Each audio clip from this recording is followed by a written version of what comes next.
Lesson 3, the verb ser. The verb ser is a very irregular verb. Unlike the verb estar, which I call a baby irregular verb, it's completely irregular.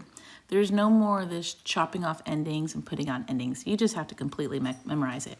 If you were to follow the regular rules of chopping off the ending and add the new ending, you would think, oh, the verb yo, I should chop off the er and add an o, and it would be sail. But no, it's not. Just put that out. It's soy.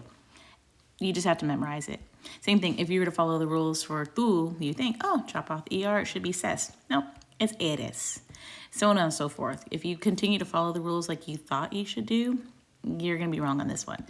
El, ustedes es. Nosotros, you just got to memorize is somos, not semos. Vosotros, instead of seis, that would be six. It's going to be sois. And ellas, ellos, and ustedes, instead of sen, it's going to be son. So this is thing, it's just doing its own thing. Soy, eres, es, somos, sois, son. Now, ser means to be, and when you break that down, it just means I am, yo soy. Tú eres, you are. Él es means he is. Ella es means she is. And if you're doing the usted formal, you are. Nosotros somos, we are. Vosotros sois, y'all are, or you plural. Ellos, ellas, ustedes, that's another form of are. So it does mean, it's the original infinitive to be, but it breaks down to I am, you are, he or she is, so on and so forth. Now, again, we've come across this before. Estar means to be, and ser means to be. They both mean the same thing. In a previous videos, we've discussed the verb estar. That one was way easier and approachable, but they're both mean the same thing. They're going to be used in different situations. So for this video, let's forget about the verb estar and solely focus on the verb ser, the more difficult of the ones.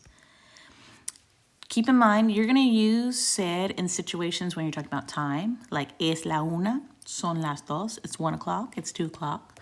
Or if you're asking the time, ¿qué hora es?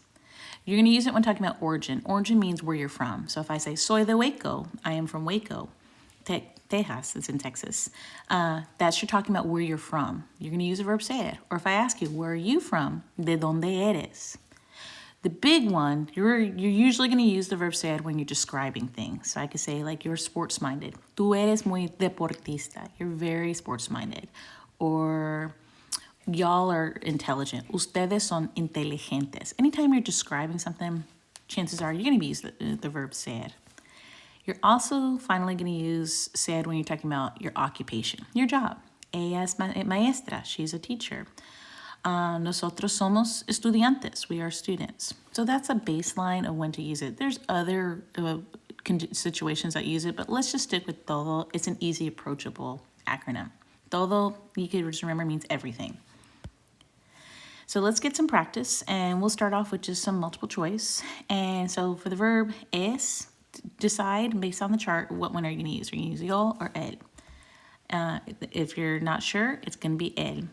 Go ahead and pause the video and take a moment to do this on your own. Okay. Assuming you pause the video, let's see what your results were. We have él es, ustedes, it's a plural one, son, tú eres, ella es, ustedes, ellas son, they are, nosotros somos, we are, and then finally, yo soy, I am. There you go. All right, let's up the difficulty level, and now let's provide the proper conjugated form of the verb ser to the subject pronouns. So again, pause the video, and when you're done, check your answers. All right, let's go over the answers. We have tú eres, ustedes, ellos son, él es, ellas son, nosotras somos, we are, yo soy, I am, ustedes son, you plural are, or y'all are. If you're not sure, this is basically a matter of just matching. We're just using the subject pronouns that are provided in the charts. We love the charts when learning Spanish, and you're just matching these up. But now, let's up it, and instead of being straight out provided the subject pronouns, let's make sure you remember what pronoun you're gonna use when you're talking about these people. Let's assume we're talking behind their back, so none of their in their front of their face things. Let's see if we can figure out the subject pronoun and then what conjugated form of the verb ser we're gonna do. So for example, if we're talking about Gabriel, we're talking about he. The word subject pronoun for he is él, and then you can provide the correct form of ser. Pause the video as usual, and come back to check your answers.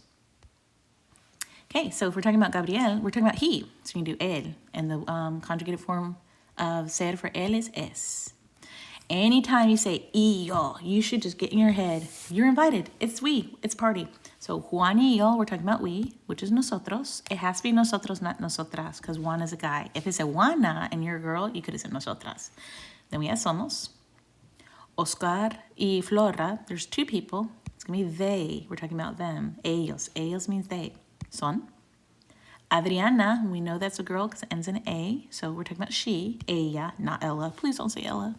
Es. Las turistas. Okay, here you might not know what that means, but you know it's something plural. We're talking about tourists. So ellas. Son. El chico is the boy. So we're talking about he. El with an accent mark. Make sure you do the accent mark. Notice el chico means the boy, but el with an accent mark means he. Those accent marks, they can change the meaning of words. Es. Los estudiantes, we're talking about they, the students, ellos, they, son. And los señores Ruiz. So we're talking about the Ruizes, and it's ellos. Fun thing about Spanish is, like in English, we say Ruizes. Well, that kind of sounds clunky. In Spanish, you just say los señores Ruiz. You don't make the last name plural. Kind of nice. And then son. All right, let's really make sure you were getting this. So more practice, the more you get it. Now, tell me why, what rule we're using to get these results. So like, yo soy de Mexico means I am from Mexico. So what rule is it? Is it going to be T for time, O for origin, D for description, that's the most common one, or O for occupation? What rule are we doing from the todo acronym? So soy de Mexico, I am from Mexico. That's going to be your origin, that's where you're from. As usual, pause, come back. All right, soy de Mexico. The rule was we're talking about where you're from, your origins. You always hear origin stories. Tú eres gracioso means you are funny. So we're going to be doing description. Él es guapo. He is good looking or handsome. We're describing him. Son las 2:30. It's 2:30. Oh, we're talking about time. Nosotros somos tejanos. We are Texans. So if we're saying we're Texans, we're talking about our origin. Vosotros sois deportistas. Y'all are sports-minded or athletic.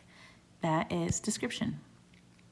Ellos son dentistas. They are dentists. Well, we're talking about their jobs. So occupation. La grapadora es roja. The stapler is red. We're describing the stapler. Description. Los pupitres son pequeños. The little student desks, they're small. So again, we're describing them.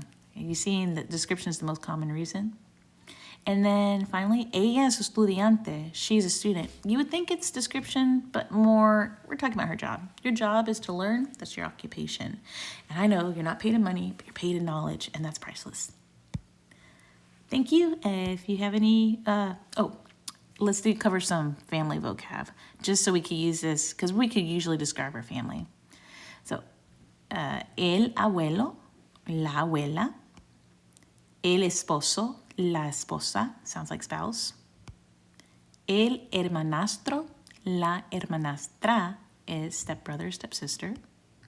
El hermano, la hermana, your brother or sister. And if you want to talk about your siblings in general, you can say los hermanos.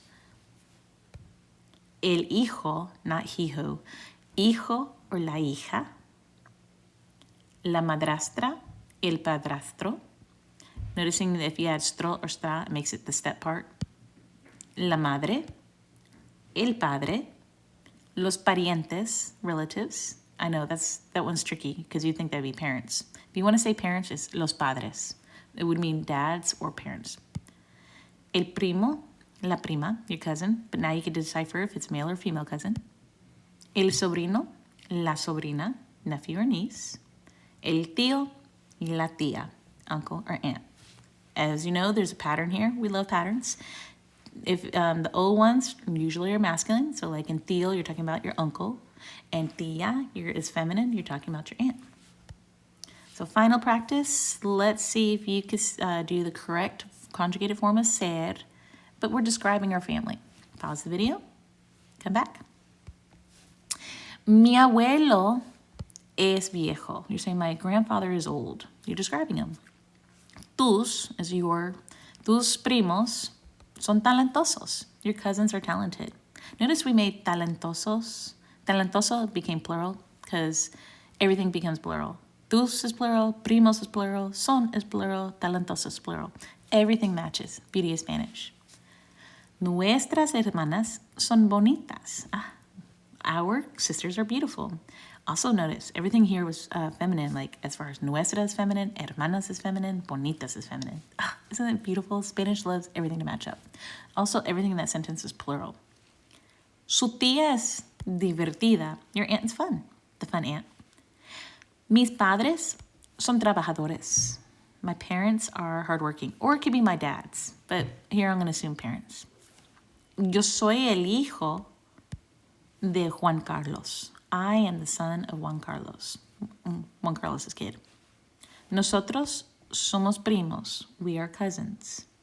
And finally, tú no eres mi padre. You're not my dad. All right, guys. Thank you so much.